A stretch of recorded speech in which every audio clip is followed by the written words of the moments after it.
Hi everyone, आइए जानते हैं ITCZ किसे कहते हैं। इंटर ट्रॉपिकल कन्वर्जेंस जोन के बारे में हम जानेंगे। इससे पहले हम ये जानेंगे कि इक्वेटोरियल लो प्रेशर बेल्ट का एरिया कौन सा है, तभी आपको ITCZ जोन के बारे में ज़्यादा पता लग पाएगा। या फिर हम इस तरीके से कहें कि अर्थ पर एक ऐसी जगह है जहाँ पर जो है ठीक शाम के 4 बजे जो है बारिश होती है, रेन होती है। वहाँ पे क्यों होती है, इन सब के आंसर इसी ITCZ जोन में छिपे हुए हैं, या फिर इसे यूँ कहें इक्वेटोरियल लो प्रेशर बेल्ट में छिपे हुए हैं। तो चलिए शुरू करते हैं। देखिए, ITCZ जोन की फुल फॉर्म है inter tropical convergence zone. Inter tropical मतलब कि ये ट्रॉपिक्स के बीच में होगी कहीं ना कहीं। तो ये ट्रॉपिक ऑफ कैंसर और ट्रॉपिक ऑफ कैप्रिकॉर्न के बीच में है। सबसे पहला पॉइंट तो आप ये जान लीजिए, ट्रॉपिक ऑफ कैंसर सबको पता है 23.5 डिग्री नॉर्थ में है, और ट्रॉपिक ऑफ कैप्रिकॉर्न की डिग्री है 23.5 डिग्री साउथ। ठीक, अब इन ट्रॉपिक्स के बीच में कौन सी विंड्स चलती हैं, कौन सी पवनें चलती हैं? व्यापारिक पवनें चलती हैं, ट्रेड विंड्स चलती हैं। ठीक है, अब ट्रेड विंड्स भी जो है कुछ पर्टिकुलर डिग्री तक चलती हैं। ऐसा नहीं है कि ये कर्क रेखा से लेके पूरे मकर रेखा तक चलेंगी। मतलब ट्रॉपिक ऑफ कैंसर से लेके ट्रॉपिक ऑफ कैप्रिकॉर्न के पूरे एरिया में नहीं चलती हैं, पूरे जोन में नहीं चलती हैं। इसमें एक ऐसा जोन आता है जहाँ पे जो है इक्वेटर जो कि 0 डिग्री पे होता है, 0 डिग्री से ऊपर 5 डिग्री नॉर्थ और 0 डिग्री से नीचे 5 डिग्री साउथ का वो जोन है जिस जोन पर जाके जो है ये व्यापारिक पवनें नहीं चलती हैं। 5 डिग्री नॉर्थ से लेके 5 डिग्री साउथ का जो जोन होता है, वही जोन को जो है हम ITCZ कहते हैं, इंटर ट्रॉपिकल कन्वर्जेंस जोन कहते हैं। अब ये क्यों नहीं चलती हैं, या ये इतनी वीक होती हैं कि इसका जो है बिल्कुल यहाँ का एरिया बहुत काम रहता है, बहुत शांत रहता है, तो इसके बारे में हम जानेंगे। पहले ये वो जोन है जिसे हम इक्वेटोरियल लो प्रेशर बेल्ट कहते हैं, 5 डिग्री नॉर्थ से लेके 5 डिग्री साउथ तक। इस पर्टिकुलर जोन में क्या होता है, जो व्यापारिक पवनें होती हैं, ट्रेड विंड्स जो होती हैं, वो 0 डिग्री तक पहुंचने से भी पहले वो इतनी गर्म हो जाती हैं, इतनी वार्म हो जाती हैं कि वो ऊपर उठने लग जाती हैं। मतलब कि trade winds even before reaching the equator 0 degree they become so warm that it gets uplifted, मतलब then it gets ascends, मतलब अपवर्ड की तरफ जो है ये ऊपर की तरफ उठने लग जाती हैं। जैसे जैसे जब हवा गर्म होके जो है ऊपर की तरफ बढ़ती है, तो सरफेस पे जो है हमेशा लो प्रेशर जोन क्रिएट हो जाता है।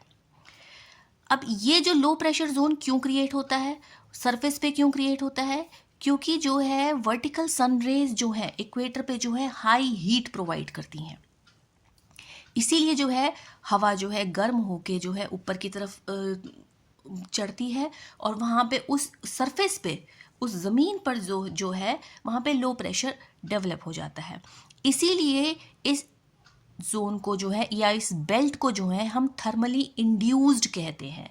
मतलब टेम्परेचर से ये अफेक्ट होती है ये बेल्ट। ठीक, इक्वेटोरियल लो प्रेशर बेल्ट की बात कर रही हूँ। इसी एरिया को हम जो है जोन ऑफ काम बेल्ट बोलते हैं, या फिर जोन ऑफ वीक विंड्स या जोन ऑफ नो विंड्स बोलते हैं। मतलब इतनी ज़्यादा शांत होता है, लेकिन ये गर्म होता है काफ़ी। इसी को ही जो है हम डोलड्रम कहते हैं। अगर डोलड्रम के बारे में बात करें, या इक्वेटोरियल लो प्रेशर के बारे में बात करें, या ITCZ के बारे में बात करें, बात एक ही है। ये सब इसके जो है एक तरीके से पर्याय मान लीजिए या सिनोनिम्स मान लीजिए, ये बात एक ही है।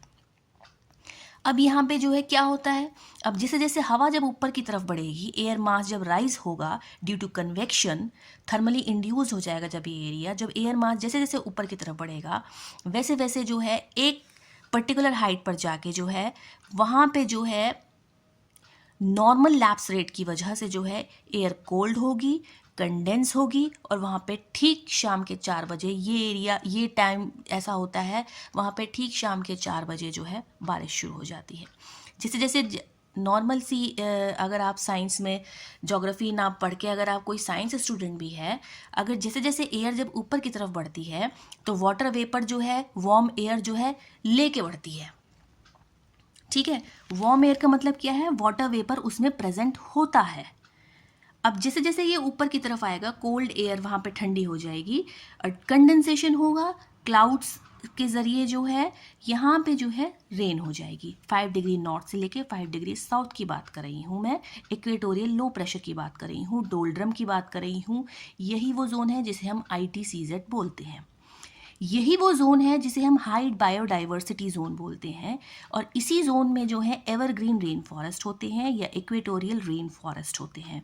अब इस जोन में जो है अगर जोग्राफिकली देखा जाए तो कौन कौन से कंट्रीज़ या जो है एरियाज़ आते हैं, इसमें अमेज़ॉन फॉरेस्ट आता है, कॉन्गो आता है और साउथ ईस्ट एशिया आता है। ध्यान रखिएगा। तो आज हमने क्या क्या जाना, ITCZ जोन के बारे में जाना, डोल्ड्रम के बारे में जाना, हाई बायोडाइवर्सिटी जोन के बारे में जाना, थर्मली इंड्यूस्ड एरिया के बारे में जाना, जोन ऑफ वीक विंड्स के बारे में जाना। बात सब एक ही है, ठीक। और जोग्राफिकली मैंने आपको जो है लोकेशन बता दी है कि ये अमेज़ॉन फॉरेस्ट है, यहाँ पर कॉन्गो है और साउथ ईस्ट एशिया है। इसी जोन